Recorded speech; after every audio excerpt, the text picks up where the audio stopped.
Mouthwashing displays a whole other kind of horror that 99.9% of us most likely missed on our first playthrough. This is a different kind of horror, one that lurks in the back of your mind, waiting to be discovered when you start piecing together the game's plot. However, even when the credits roll, you still might have missed one of the most major plot points.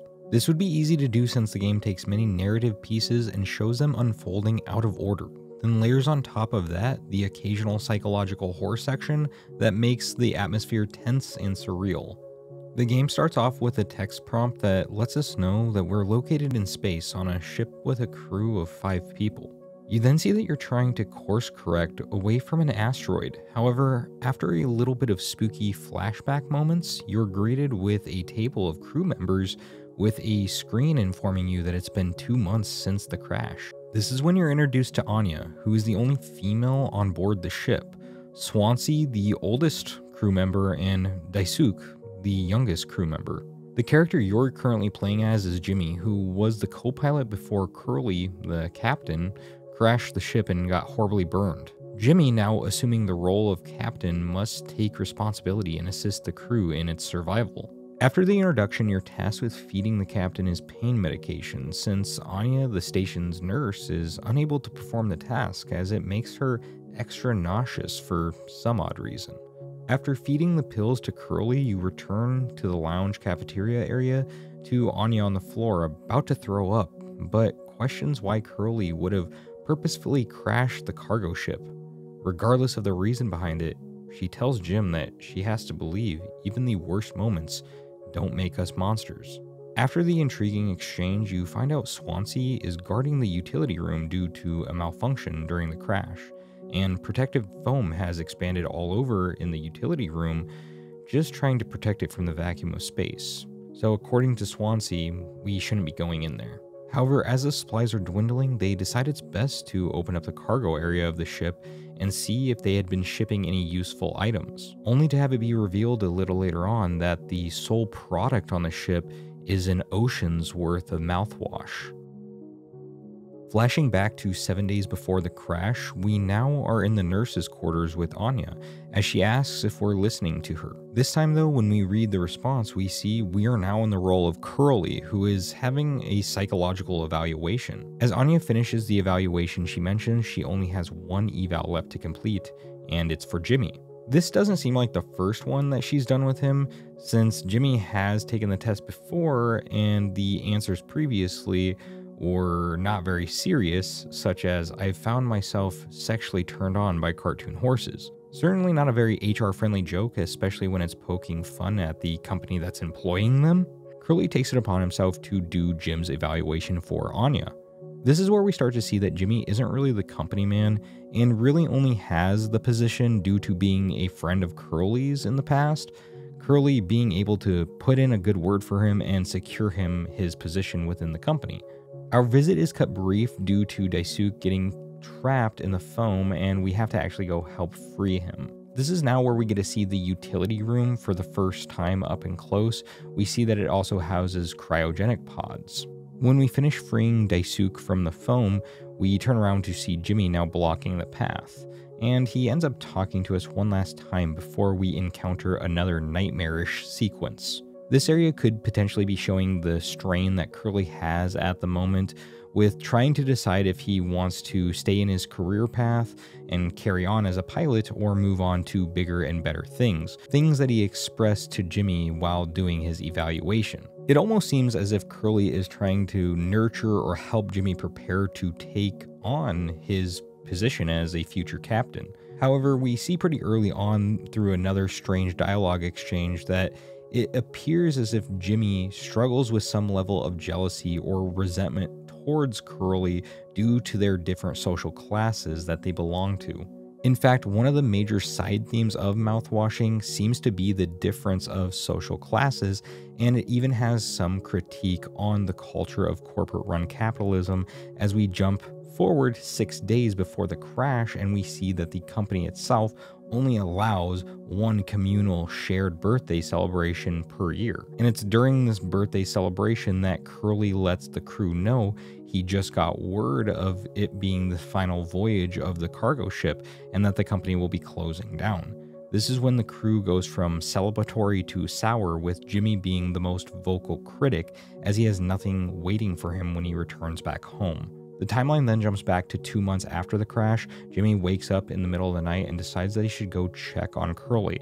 Upon reaching the nurse's office, though, we see that Anya is nowhere to be found, and Swansea also appears to be missing as well. As we explore the ship, we can go down to the cockpit where we find Anya talking in private with Swansea. There's definitely something very clearly being discussed that they don't want Jimmy to know about, and Anya is even quite upset, but Jimmy doesn't press hard to uncover what's being discussed. Instead, he just returns to Curly and talks openly about his stress being left in the pilot's seat and how he feels a kind of judgment from within the crew. With Curly unable to respond, Jimmy then feeds him his pain medication, but this time with a much more nauseating sound.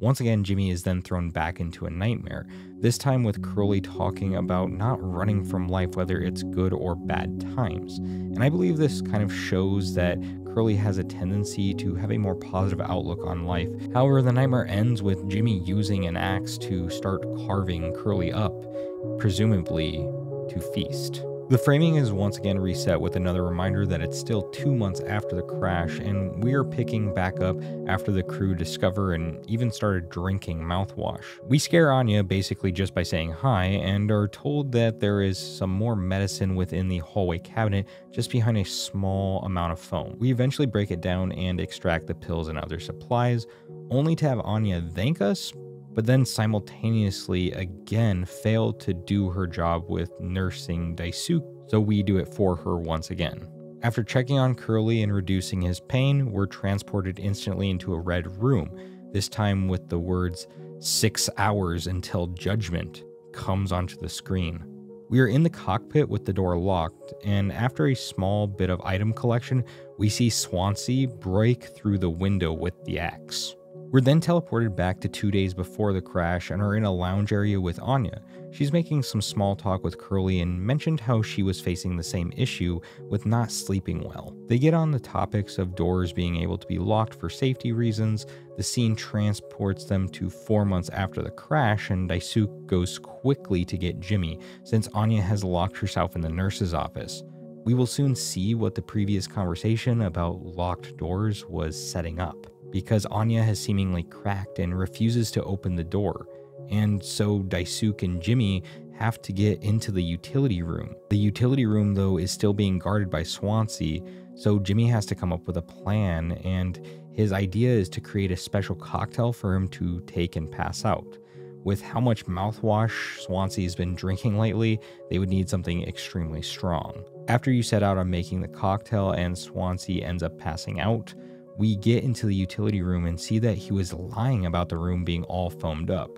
It does have some foam, but not to the level that he was describing, and Jimmy finds out that only one cryopod has survived the crash. He believes that Swansea was hiding it for himself in case things got real bad. Regardless, you still need to help Anya, so Daisuke goes through the vent system to try to get to the nurse's station, and while he is successful, he gets severely hurt getting in and was in fact too late to save Anya, who decided she needed to escape the pain of being adrift in a sea of stars. We're then retransported to 1 day before the crash as Curly goes to the cockpit and finds Anya visibly on the ground upset. She's hidden the captain's gun case, and Curly's concerned that she may attempt to end her life since she was getting fired and had nothing to go back home to. He expresses sorrow and concern for her, letting her know how he should have been giving her psych evaluations and making sure that she was okay. However, Anya informs him that she's actually pregnant and that Jimmy is the father.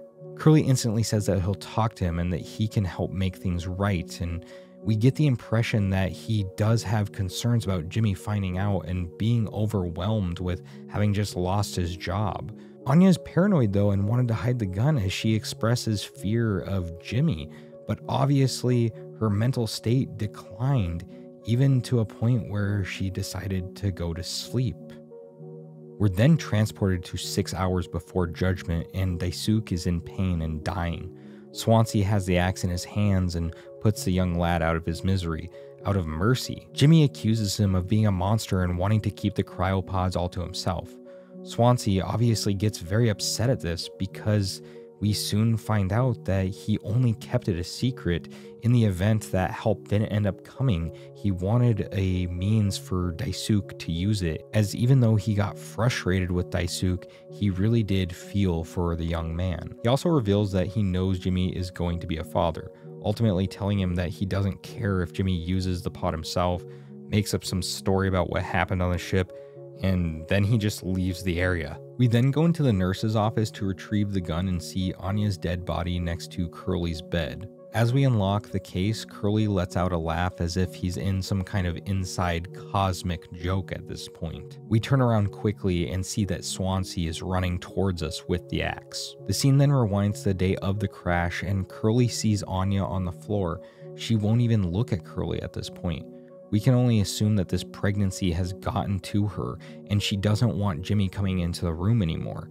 Curly assures her that he will talk to him, and when we go to the cockpit, we see Jimmy standing by. After a frustrated conversation, Curly assures Jimmy that no matter what, when they return to Earth, they will figure things out, and then gives him hope that they can make it through whatever happens or comes out of it. With this assurance he's given, Jimmy offers to take care of the cockpit, and then it's finally revealed that Jimmy was the one who actually crashed the ship, and that Curly got horribly burned trying to save the crew. While the next half an hour is spent in a horrific dreamscape, with it being an hour until judgment, Jimmy carries Curly out to the lounge table.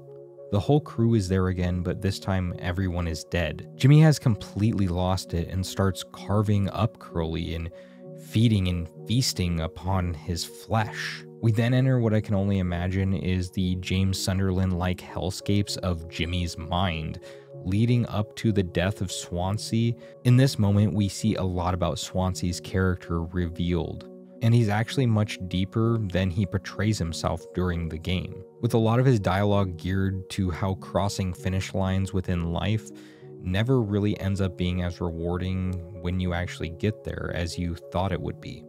He reminisces on the fact that even in his non-sobriety, he can face the facts and be who he is without anything to hide, completely opposite of Jimmy. He is self-aware and confident in who he is, while Jimmy is a delusional narcissist. Soon after he makes these revelations to Jimmy, he's shot and killed. After this, we traverse a few more segments of spooky PT-like gameplay, where we finally encounter 0 hours before judgment. Jimmy, picking up Curly, takes him to the cryopod. He explains that he is going to fix everything by freezing Curly and letting him have a chance at life if they're ever found. Jimmy then walks off screen and uses the gun on himself while Curly freezes. While the story of this game is truly phenomenal and unfolds with its twists and turns, at its climax I was left wondering why would Jimmy do this all? Crashing the ship because you lost your job and your girlfriend's pregnant? That's when I started contemplating. Not once did Mouthwashing say that they were a couple. I started recounting all the things that were said and the fear that Anya had for Jimmy, wanting to hide the gun, Curly's cosmic joke of laughter when Jimmy finds it. I felt like there was just something missing. Psychological horror games tend to creep into the back of your mind and want you to question its imagery and ponder upon its deeper meaning to unfold a secret or hidden narrative within. So with this feeling of missing something from this experience, I combed through every conversation again and discovered that a recurring theme appears. Anya is consistently uncomfortable and scared around the father of her child. In fact, every time Jimmy talks to Anya, it's usually on the verge of verbal abuse. However, it was one conversation that I perceived as small talk and foreshadowing initially to the event of Anya's death ended up leaping off the screen with new and unfortunately dreadful meaning.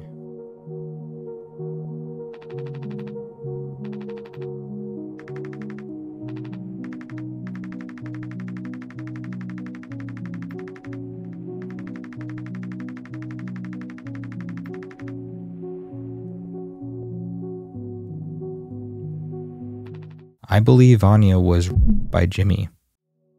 Time after time, it was hinted at within the context of the game's story, beginning with Jimmy making the inappropriate cartoon horse comment on the psych evaluation. This alone wouldn't prove the theory, but when you come to realize that when Anya locks herself in the nurse's office and Daisuke and Jimmy make the cocktail to knock Swanson out, it dawned on me.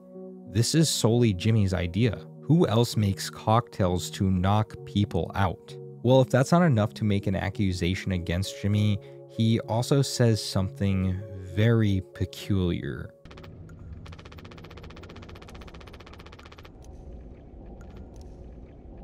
When you take each little puzzle piece, you start to see a larger picture. Even Anya secretly meeting Swansea at night, crying and then being met from Swansea with an abrupt, "It's you?" All while Swansea shows later that he knew exactly what Jimmy did because Anya told him.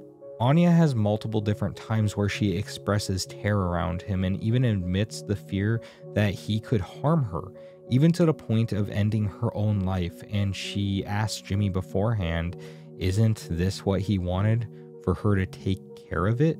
And I believe we can all assume that taking care of it is indicative of the pregnancy itself. Between all of what I perceive as small clues and puzzle pieces trying to tell Anya's story, I believe the linchpin is when she's talking to Curly a few nights before the crash. The moment she mentions the dead pixel. A dead pixel within a sea of stars is not seen by Curly, as he only sees the bigger picture. But within the back of Anya's mind, it's always there. I believe this is a metaphor for us playing the game. We all see the big story at large instead of the small detail that Anya always has to live with, regardless if justice is served or if any of us see the truth of what happened to her or not. But unfortunately, even if we do know, it never matters because she's the one who always has to live with it until she takes care of it and releases herself from the pregnancy, the fear, and living with the pain of her assault. The darkest reveal of Mouthwashing was a different kind of horror. It was the horror of not actually seeing the bigger picture of what mattered, which was that Anya was this whole time reaching out to us, and every time her pleading fell on deaf ears. This game is truly one of the greats of this year, and I really recommend you support it because even though it's only around 2.5 hours long, it's so well crafted of a game, and it makes me really want to see longer and more fleshed out experiences from these developers who are obviously super talented. They were able to create such a thought-provoking horror game mere weeks before Silent Hill 2 Remake launches. But yeah, if you enjoyed this deep dive video into Mouthwashing, please remember to like and subscribe, and then tell me in the comments below your guys' opinion of Mouthwashing's story, if you saw any different messages than I did, and what you think of the game overall, because I seriously think this is gonna become a cult classic. But with all that said and done, I'll see you guys in the next video.